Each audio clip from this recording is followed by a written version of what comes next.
My father is my father first of all.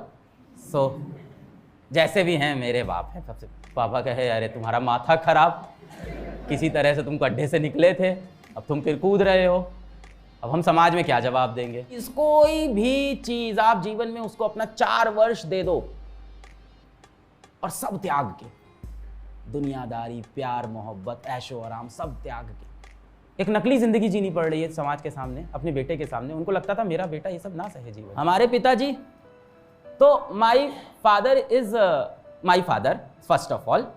So जैसे भी हैं मेरे बाप हैं, सबसे पहली बात। अब मैंने जैसे भी हैं क्यों बोला, इसका कारण क्या है?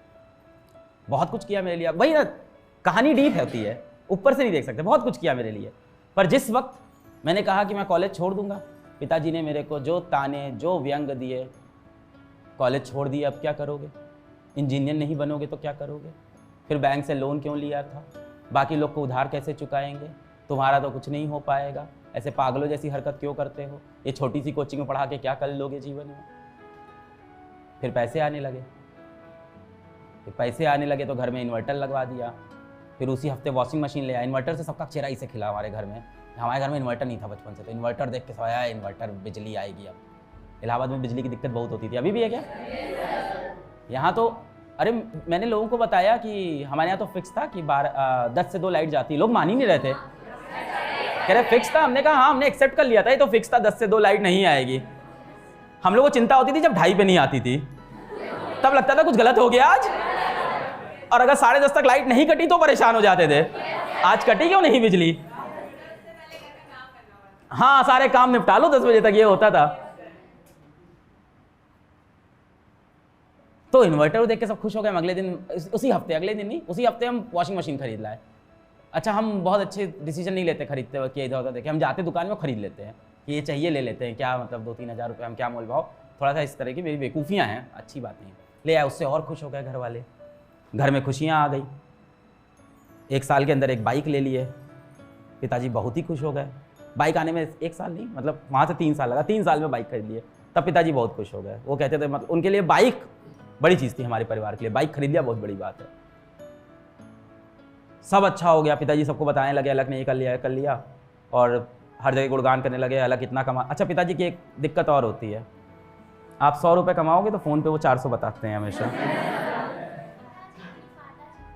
माता जी की, दोनों की होती है। हमारे केस में माता जी नहीं करती थी, पिताश्री पर ने कसर नहीं छोड़ी कोई, वो हमेशा बढ़ा के ही बताते हैं। मतलब पिताश्री ने आज भी लोगों में ये माहौल बना रखा है कि 8,000 करोड़ अलग पांडे की जेब में है और तुम बताओ तुम्हें कितना चाहिए। तो खैर सब अच्छा चल रहा था, उन्होंने इस तरह से फेंकना शुरू कर दिया, जीवन अच्छा हो गया था। तब हमारे माथे पे फिर से सनक चढ़ी, हम कोचिंग छोड़ दिए। हम कहे, पापा कहे अब, हमने कहा अब हम ऑनलाइन पढ़ाएंगे। पापा कहे अरे तुम्हारा माथा खराब, किसी तरह से तुम गड्ढे से निकले थे, अब तुम फिर कूद रहे हो, अब हम समाज में क्या जवाब देंगे। उनको भी यही दिक्कत, वो भी ऐसे ही पेरेंट थे। अब फिर उनके ताने शुरू हो गए, इनका हमको समझ में नहीं आता है। जब इनका सब अच्छा चलता है तो अपने जीवन में ये खुद माचिस लगा आते हैं, है ना। अब माचिस लगाएंगे तभी तो आग बड़ी होगी यार, ऐसे थोड़ी चलेगी। तो क्या मैं उस समय जाके पापा को रोज सुनाने लगता था कि पापा सुनो ऐसा है कि ऑनलाइन पढ़ाएंगे, फिर हम अच्छा पढ़ाएंगे तो बहुत बच्चे हमको मिलेंगे, हम ज़्यादा लोगों को जानेंगे, ज़्यादा बच्चों तक पहुँचेंगे। नहीं समझाते थे, हम पढ़ाते रहते थे, अपना काम करते रहते थे, क्योंकि हमें भरोसा था कि इस चीज पे अगर मैंने जीवन के 6 वर्ष दे दिए, 6 क्या होता है, 4 वर्ष दे दो, कोई भी चीज आप जीवन में उसको अपना 4 वर्ष दे दो और सब त्याग के, दुनियादारी, प्यार, मोहब्बत, ऐशो आराम सब त्याग के। आज मेरी जीवन में दिक्कत नहीं है, पर सच्चाई यही है, बैक ऑफ माइंड में मुझे पता है कि अब जीवन मेरा ठीक ठीक यहां से व्यतीत हो जाएगा। कोई बहुत बड़ी गंभीर समस्या आर्थिक रूप से नहीं आने वाली, बाकी सामाजिक पारिवारिक आती रहेगी, उसके ऊपर तो मनुष्य का कंट्रोल नहीं है। 3 से 4 वर्ष किसी एक दिशा को पकड़ लो और उस पर निरंतर मेहनत करते रहो, बात बन जाएगी। उसके बाद जवाब दे देना पिताजी को।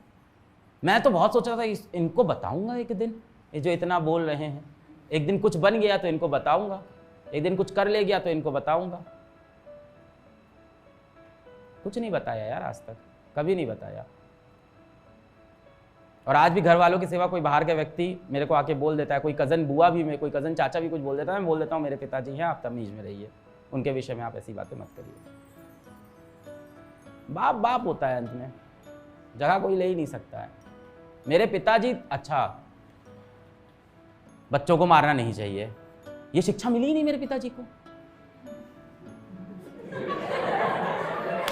किसी ने बताया ही नहीं उन्हें कि ये गलत है, उनको लगा यही तो तरीका है।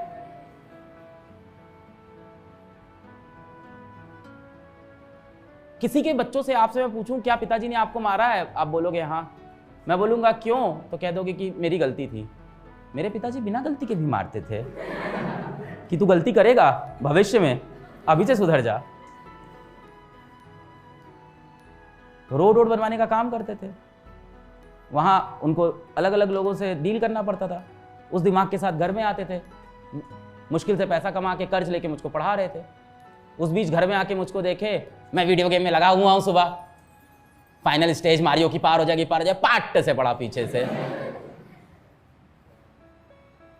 पर मेरे अंदर इतनी समझ समय के साथ आ गई कि अपनी जगह वो सही कर रहे थे। शायद उनको शिक्षा नहीं मिली थी कुछ चीजों की, अगर मिली होती तो वो ये भी ना करते मेरे साथ, मेरे लिए हमेशा भला चाहते थे। जब मैंने कोचिंग छोड़ी और मैंने कहा कि मैं यूट्यूब पे पढ़ाऊंगा, जब मैंने कॉलेज छोड़ा और मैंने कहा कि मैं कोचिंग पढ़ाऊंगा, दो ऐसे बड़े फैसले जब मैंने जीवन में लिए, तो मेरे पिताजी पता है क्यों परेशान थे। मेरे पिताजी इसलिए परेशान थे क्योंकि पहले वो बहुत से अलग अलग तरह के व्यवसाय करते थे जो उन्होंने बीच बीच में छोड़ दिए, अलग अलग कारणों से। कई बार समाज के दबाव से छोड़े, कुछ ऐसे कार्य थे जो मेरी माताश्री ने बोला कि इस तरह का व्यवसाय आप मत करिए, बच्चे होने वाले हैं, तो उन्होंने छोड़े। अपने जीवन में वो इतनी बार गिर चुके थे, उनको मेरे लिए बहुत डर लगता था कि मेरा बेटा ऐसे जीवन ना जिए। हमारे पिताजी जब घर बेचे और हम लोग को किराए घर पे ले गए, तो हम तो 6th क्लास में थे, पता है हमको क्या बोले? हमको बोलते हैं कि ये घर अपना है, हमने खरीदा है। और हम इसी गलत फहमी में रहे कम से कम 6 महीना, 7 महीना, 8 महीना। अपने दोस्तों को भी हम यही बता रहे थे कि ये घर हमारा है। और पिताजी ने सिर्फ इसलिए किया था क्योंकि उनको इज्जत बड़ा लगता था कि समाज में इज्जत खराब हो जाएगी, मेरा बेटा क्या सोचेगा, इसके दोस्त क्या सोचेंगे। तो ये सबको बताते रहे घर हमारा है, ये घर हमारा है। 6-7 महीने में समझ में आ गया किराया देना पड़ता है, घर अपना नहीं है। 6-7 महीने समझ में आ गया दीवार पे एक कील ठोको तो नीचे से आवाज आ जाती है, तो समझ में आ गया घर अपना नहीं, मकान मालिक का। तो उनको ये लगता था कि ये जो उनको अपनी इज्जत बचाने के लिए झूठ बोलने पड़ रहे हैं जीवन में, एक नकली जिंदगी जीनी पड़ रही है समाज के सामने, अपने बेटे के सामने, उनको लगता था मेरा बेटा ये सब ना सहे जीवन में, उसको सच्चाई में वो सब मिल जाए जिसके सपने मैंने देखे थे अपने बचपन में। और मैं तो आज अपनी बहन से भी, मेरी बहन की बहुत लड़ाई होती है पिताजी से, कई बार वो गुस्सा भी हो जाती है, तो मेरे पास आती है तो मैं उनको भी यही बोलता हूँ, जैसे भी हैं अपने ही बाप हैं, कोई बात नहीं, मेरी लाख गलतियां उसने माफ की है, मैं कुछ 100-200 उनकी माफ कर देता हूं। You have to accept that your parents make mistake and you have to start ignoring it. दिल पे नहीं लगाना है, दिल पे लगाना है तो उनके इरादे लगा लो।